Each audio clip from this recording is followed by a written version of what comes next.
Welcome into another episode of TW23 here on 23 Sports. My name is Thomas Maurer, and we have much to discuss tonight in the Mizzou sports world. But I cannot do this on my own. That's exactly right. I'm Troy D'Souza, and we're going to take you on a little campus tour tonight. We'll take a look at some of the individual Tigers that have been shining in their respective sports, look at some notable spring teams, and we'll update you on recent basketball changes, and even tell you about a few teams to look out for next year. So let's not waste any time. TW23 starts now.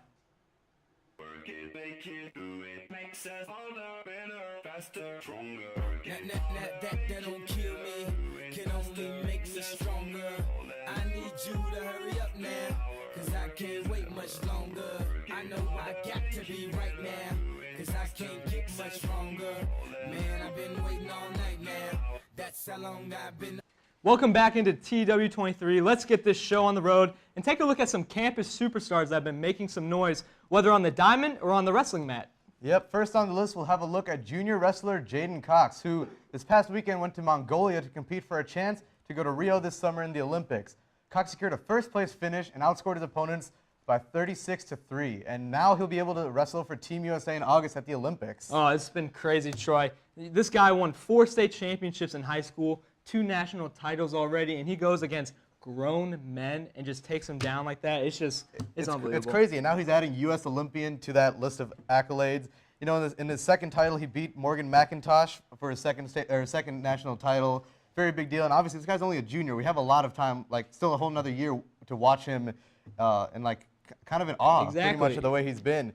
And in Mongolia, we said he went undefeated, outscoring opponents 36-3, won all 5 of his matches. That's just so bizarre going up against his top-level competition where people didn't really expect much from him. But yes, exactly. You know, going against Kyle Dake, a 4-time national champion, seeing him in that last shot there, the way he's able to just be quick on his feet at the size he is, that's what really gives him the advantage, just being able to move around the mat and not really being able to see where his next move's going to be. Of course, and now he's also he's had to transition back to freestyle, but remember, this man, straight up beast. He went 33-1 this season, and his only one loss was disqualification. Yep. So I'll see him competing very hard, and honestly, he's going to be great. It'll be fun to watch in the Olympics. Yeah, some quick facts for Jaden Cox. He's 108-5 being here at Mizzou. Fastest wrestler, 200 wins, 14 technical falls, which is 4th on the list at Mizzou.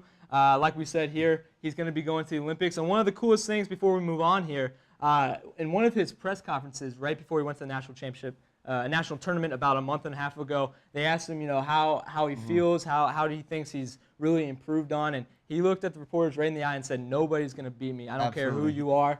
The amount of hard work I put in, nobody's going to beat me. So the way he instills fear is pretty remarkable. Yeah, he's such a fierce competitor. Honestly, I'd be scared if I'm any opponent of his. And he only joined, the only other Olympian of the program was Ben Askren, so he's in some pretty good company. Exactly right. Moving on now, let's head to the diamond. While the baseball team has had a tough season, senior Zach Levy has been the complete opposite. He currently leads the SEC in doubles and triples in his last 5 games, even though the team only won once. He's ripped 8 hits, 2 of those being home runs, drove in 8 runs while batting .343.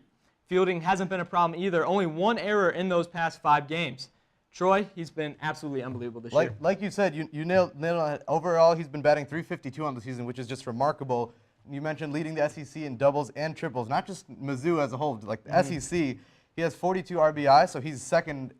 He's up there in that list, and he's second in total bases among the SEC. Right now, he's just playing like a top 10 hitter in the SEC. Exactly right. You know, he's batting right now at .352. The next closest on the team is .318, and then after that is .264 at Ryan Howard, which is really surprises me. You know, coming into the year, All-American, thought he was going to be the guy to lead this team, and seeing senior Zach Levy right now just pull the weight on this team, 7 triples on the year. That is unbelievable. Leads the SEC. You can just really tell where this guy's heart's at. You know, spending 4 years here at Mizzou, just really putting in a lot of good work. Even as a senior, he's having quite the breakout season, just doing it all. Like you said, in the fielding, he's no slouch either. He's getting it done in the fielding and hitting. Seems like this man can do it all. Exactly right. And then staying on the diamond, let's over to the softball team, where another senior standout has been raising some eyebrows. Emily Crane's been on an absolute tear this season. In her 2-game series against Iowa and then 3 games against Texas A&M this past week, she's batted .408 with 10 hits, 7 RBIs.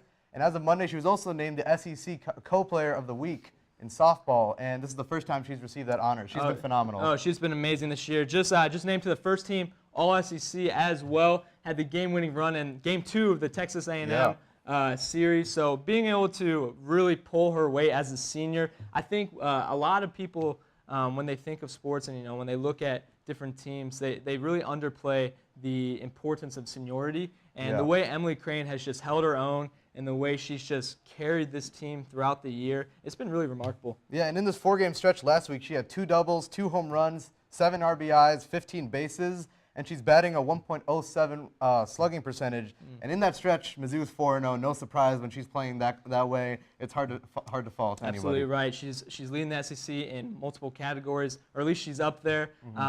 Been doing it all this year, so it's been crazy. Yep, and she leads Mizzou with 15 home runs and 52 RBIs. Yeah. She's up top in all different types of categories. Yeah, 56 hits, 52 RBIs this year. Unbelievable. She's been phenomenal. But that's all the time we have for this segment. Don't go away, because when we come back, we're going to talk about some basketball news going on. A couple transfer from Kansas, ironically. That you never think that would happen. Exactly. And then also look at men's basketball recruiting and more releases in the program. To talk about that, we're going to have 23 sports analyst Danny Shin. Yep. That dude's going to talk some basketball. It's going to be good. So stay tuned for that one. We welcome Danny on the next segment. Stay tuned.